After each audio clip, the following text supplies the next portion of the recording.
Hi, Martin here.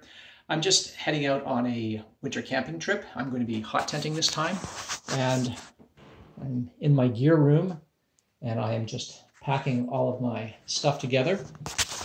And I thought I would share with you the tools that I bring specifically for hot tenting and why I bring those. When you're hot tenting, you have a portable wood stove and stovepipes, and you're going to be burning an awful lot of standing dead wood ideally, and so you need certain tools for that. But there's a whole bunch of other little tools and bits of gear that I bring when I go hot tenting that you might not have considered or thought of. So I wanted to offer these as suggestions for your trip if you're planning a hot tenting trip anytime soon. So here's everything that I bring. I'm going to start with these. These are ice claws. Ice claws are a safety device that assist you if you break through the ice. It can happen when you're sled hauling or snowshoeing out just on a day hike or skiing on a day hike. I don't only bring these winter camping. I take them anytime I'm going to be crossing water or anticipate crossing water. If I'm crossing a lake, a pond, a beaver pond, a marsh, whatever, I have these with me.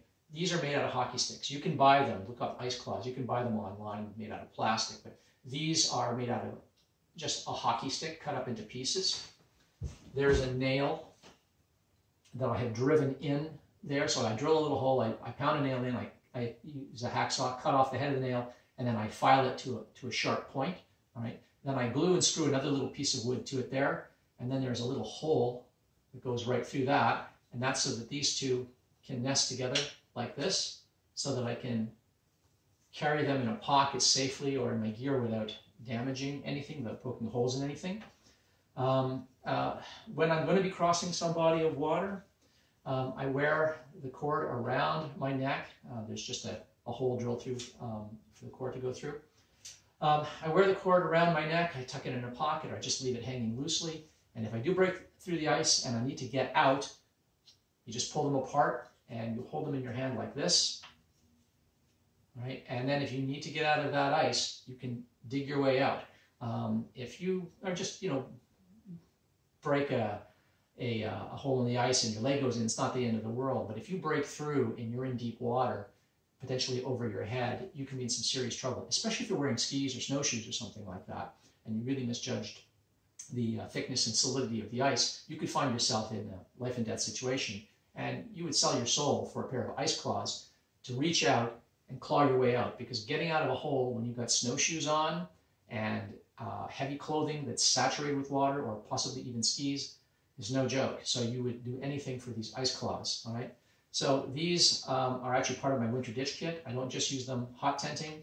I use them on any winter camping trip where I anticipate that there's a chance that I might be crossing water. So these I use traveling to my campsite, when I'm sled hauling, if I'm on a day trip or an excursion out in the bush, snowshoeing while I'm there and on the way back, or any day trip. When you're sled hauling, everything is going smoothly as long as the bottom of your sled or the bottom of your toboggan is clean.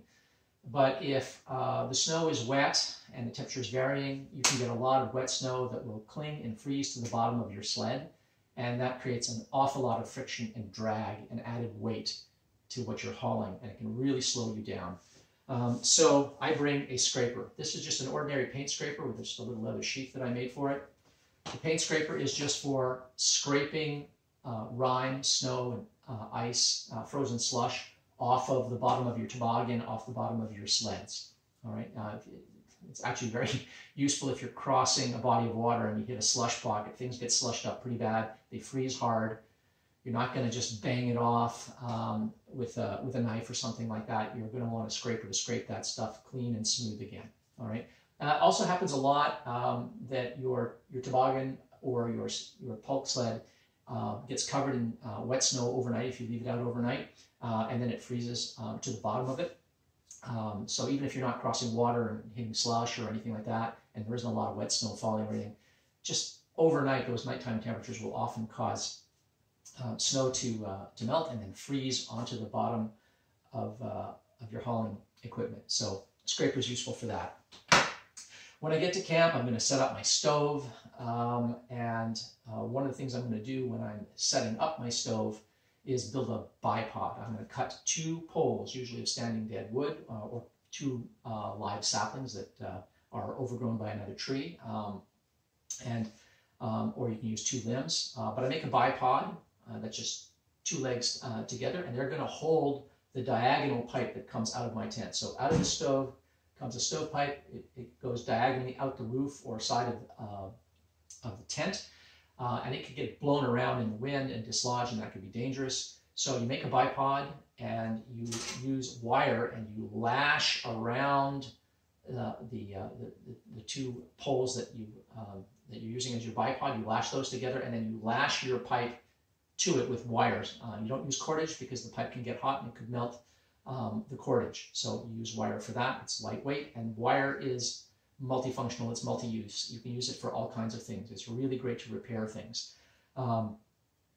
If something happens to my stove, if a rivet pops out of one of the legs or something like that, and I need to make a repair, cordage is not going to do it on a hot stove, right? Wood's not going to do it. You need something that's metal, and wire is great for repairing all kinds of things on your pulk, on your toboggan, on your stove.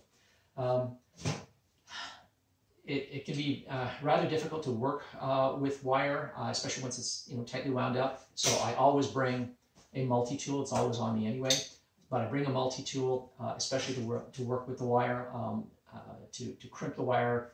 There's cutters here to cut the wire if I need to. The multi-tool is also useful for repairing metal things. So if something happens to my stove, there's a band or something like that I need to straighten out, there's nothing else that I bring with me that's going to help. I'm going to want those strong pliers. Stovepipes, if you don't handle them carefully, or if you have a mishap, you can bend or crimp a stovepipe and then things don't fit together. This is perfect for straightening or bending accordingly a stovepipe that's gotten bent out of shape. Again, in connection with the stove, after I've set up my stove, I use these dollar store cookie sheets, and I use them. They go underneath the stove, and they go above the legs but under the bottom of the stove, and they reflect heat back up to the stove from the bottom of the stove, and they keep heat from melting the snow below the stove. If you get too much melt, your stove can sink in and shift, and pipes could get dislodged, and then you have a big smoky mess, or possibly if you're cooking something, you can get a scald if there's boiling water on the pot or something like that. So you want to make sure that your stove doesn't sink. These dollar store cookie sheets are great for that. They're also good reflectors to put around your stove to prevent the walls of your tent. They weigh nothing. They can be bent indefinitely. I've had these for years. So they're great. They're lightweight and multifunctional. I have a whole other video on how to prevent stove melt. This is just one of the suggestions. Another thing I bring is a bellows. When your stove is getting started, sometimes it might be a little smoky. You want to get some air in there. The easiest way to do it is to use a bellows. You can use one of those telescoping ones that looks like a car antenna, but it can be kind of hard to get into the stove and stuff like that with one of those. You have to get down really low to blow in properly. This is easy. You can I can literally be above the stove and blow air into the stove to get my fire going. It's particularly useful when you have a fire that's gone out, but there's still some hot embers in there. And you throw in some kindling, and then all it needs is a little air, and you can breathe that fire back into life. Another thing that you're going to need are leather work gloves. They have to be leather or some kind of animal hide, some kind of leather. You don't want to use synthetic gloves when you're handling a stove and hot stovepipes and hot pots and pans. It's too easy to burn yourself, so leather gloves are great. You also want leather gloves because you're going to bring an axe and a saw and a knife, and you're going to be processing firewood, and you're going to be carrying firewood around. Leather gloves will protect your hands. These gloves, as you can see, are very sooty. They're devoted to winter camping. These are my winter camping gloves. They're always sooty. I don't even bother trying to clean them. And so they keep my hands nice and clean. They keep me safe. They're reasonably warm. They offer you some warmth. It's better than being barehanded when you're working out there.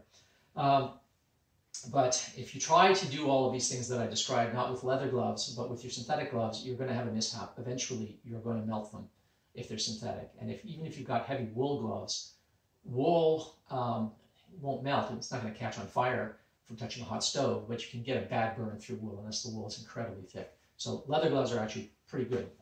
They'll allow you quite a lot of protection. All right, let's go back to more tools. A takedown shovel. A takedown shovel is really valuable on a hot tenting trip. When you get to camp, you're going to pitch your tent. Before you pitch your tent, you're going to stamp out an area and let that firm up and center up, and then you're going to go process firewood while that centers up. But you want your floor to not just be compacted, you want it to be flat, you want it to be level. You're not going to be able to achieve that very well with just your snowshoes or your boots. A shovel will help do that. You can sort of grade things. You can fill in an area that's low. You can shave off an area that's too high, and you can get a nice, flat, level sleeping surface. So a takedown shovel is good for that. It's called a takedown shovel because it shortens up and it comes apart completely, so it's easy to pack. I tend to leave it intact actually, and leave it strapped to the top of my toboggan or the top of my sled, because very often when you're traveling you find yourself needing a shovel for something. Another reason to have a shovel around camp is stakes. I use what are called dead man stakes. I don't pound metal stakes into the snow or anything like that or into the ground. I just take a piece of wood, I wrap my guy lines for my tent around that, I plant those into the snow, I stamp them down deep in the snow with my boots, and they freeze up and they center up nice and deep. Nothing's pulling those anchors out. Okay, so those are dead man anchors or dead man stakes. But when you want to get them out, it's hard. You need a shovel. So I use a shovel to dig out my dead man stakes and free my guy lines, and then I just leave the sticks behind. So that way I don't have to pack any stakes with me on a snowy trip. A shovel is also useful for carving on a snow bench, a snow counter outside if you want to do something outside. If you need to carve a little path to the loo, to where you've made your latrine, and you don't want to be trudging in deep snow every time, a shovel is useful for that. It's also very useful for when you're going to be sourcing water. When you're going to be sourcing water, you're going to have to chop through the ice at some point, but you've got to dig through the snow first, so the shovel's useful for that as well. Okay. Speaking of sourcing water, so a lot of people bring an auger, which is like a giant drill bit for drilling through ice. That works really fast. It's really, really quick. But an auger is big, and they tend to be heavy. So I bring something that it's more labor intensive. It takes longer to get through the ice, but it's a lot smaller, as you can see, and very compact. This is an ice chisel. It's not especially light. I mean, it's made out of steel with a hardened, sharpened chisel blade here, but it's a lot lighter. So how do you use this? Well, you don't just use it by hand this way. What you do is you go out and you find a pole, standing dead tree, a piece of, a balsam pole, a branch of a tree, something that's relatively straight, maybe 5 or 6 feet long. Cut it off, knock off all of the limbs, and you shave down with your knife or axe one end of it and drive it into this. All right, and then there's a screw here, so you can screw this in, and the pliers will help you screw that into the wood, so that when you are driving that chisel in, using that piece of wood into the ice, it doesn't pop out. The wood doesn't pop out, and you lose this in the hole and at the bottom of the lake or whatever. So an ice chisel, I find, a superior way on a camping trip to an auger, just because it's so much lighter and it takes up so much less space than an auger would. But mind you, there's more work. This is labor intensive compared to an auger, which is lightning fast. This takes several minutes. And this is just a sheath that I cobbled together for it so that the sharp edges don't bust anything or damage anything. Speaking of holes in the ice, when I've got that hole in the ice, it has a tendency to freeze over. A skin of ice forms very quickly. There's a lot of ice chips and snow that can fall into the ice and slush everything up. So when you want to go fetch water, you want a nice hole that's open with liquid water. The easiest thing to do is bring one of these. This is just a kitchen, well, I don't know what you call it. And it's basically a strainer, and it just gets all the ice, the slush, the snow out of there. And it's useful the next morning when you go back to your hole. Your hole shouldn't be frozen over. If you cover it over with boughs and then throw snow over top of that, that should insulate the hole from freezing through again, so you don't have to break out the chisel. But the next morning, you can just bust through that little skin, and then you've got a bunch of ice and slush in the hole. this makes short work of that, cleans it out, and makes it easier to recover water from your hole. Conventional tools that most people would obviously think to bring would be an axe. An axe is good for chopping down standing dead wood, and of course good for splitting wood down, because wood when it's split burns more easily than wood in the round. I find this axe at about 20 or 22 inches to be the ideal length. I tend to do all of my chopping on my knees. That way I don't risk embedding an axe into my foot, my knee, my ankle, or something like that. That's the perfect length, and this is long enough to generate plenty of force. It's not necessary to have a long-handled axe in my estimation. This is a chopping axe. If you look at the profile, it's very, very narrow here. It's a chopping axe. It bites deep into wood, so it's good for taking down standing dead trees, but it's also perfectly well suited to splitting wood open. Not as good as a wide splitting head, but you want something that's multi-purpose, so I go with this. Then you need to buck up the wood that you cut. So you cut down a small standing dead tree, about this big around, let's say, and now you need to buck it up into short lengths that you can burn and then split again with your axe. So you need a saw. A lot of people use a buck saw or a takedown saw. There means some beautiful takedown saws available on the market. I've used them. They work great, but what I find works even better and is more compact and lighter is this. This is just a folding saw. There's a lot of companies that make these. The ones that I like are made by Silky. This is called the Silky Gomboy. It is not very long, but it doesn't need to be.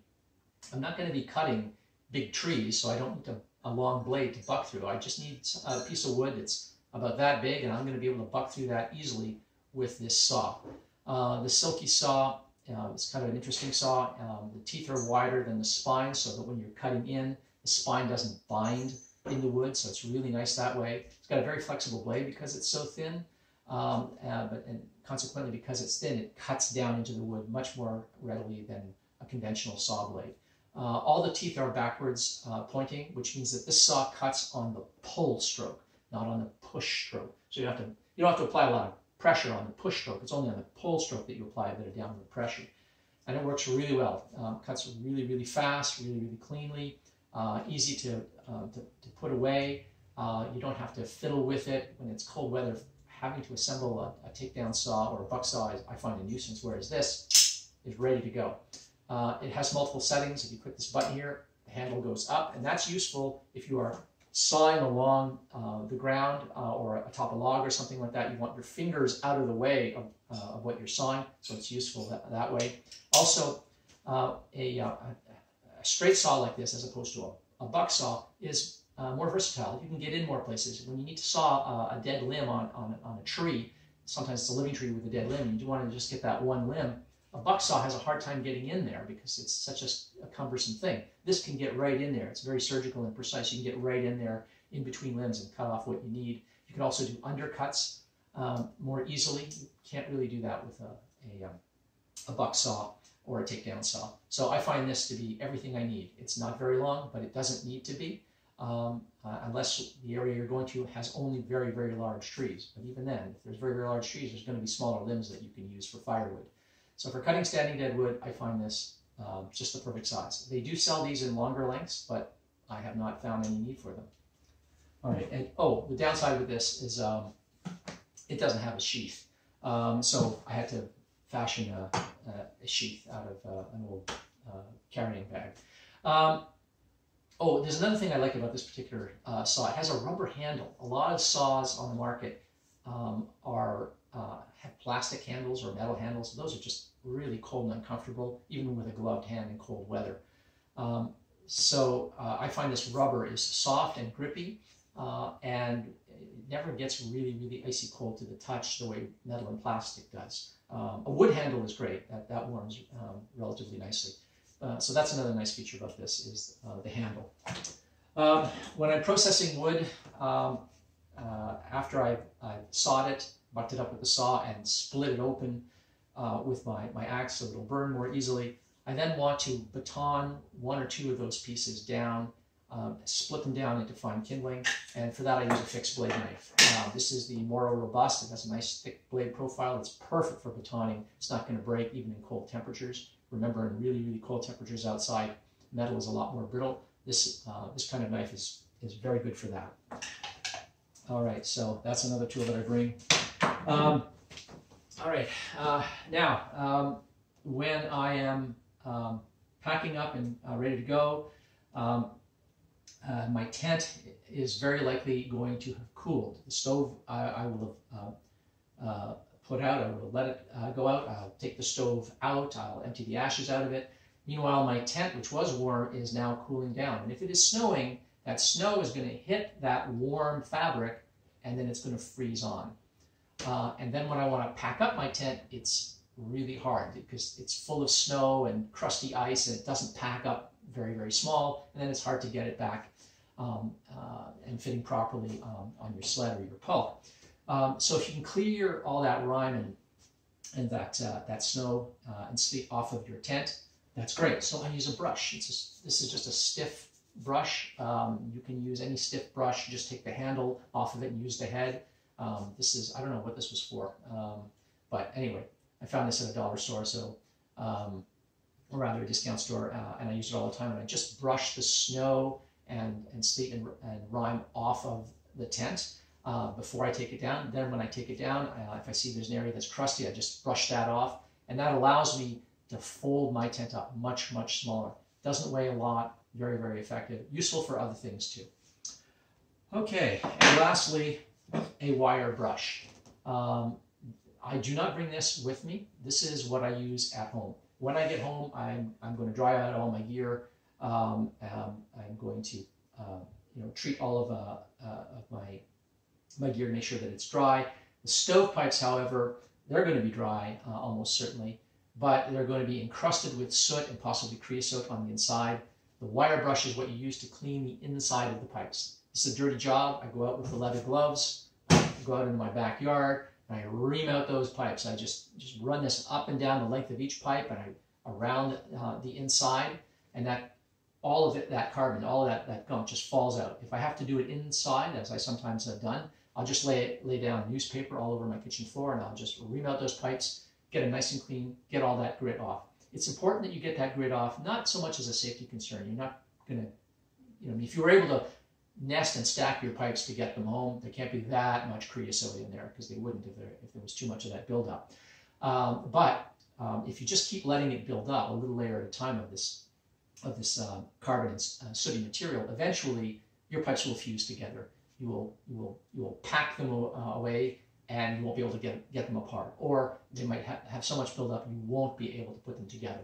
Now, when I'm in the bush, if my pipes don't fit together well, I'll go and I'll find an evergreen branch, I'll cut off the branch, and I'll use that and ream out the worst of the stuff. But when I get home, I give them a proper scrubbing so that there's nothing left inside. They'll still look black. I don't get down to a bare shiny metal, but I get all that crud off the inside, and that ensures that my pipes will nest properly. They will not seize up while they're stored, so that the next season, when I want to use the pipes again, everything comes apart.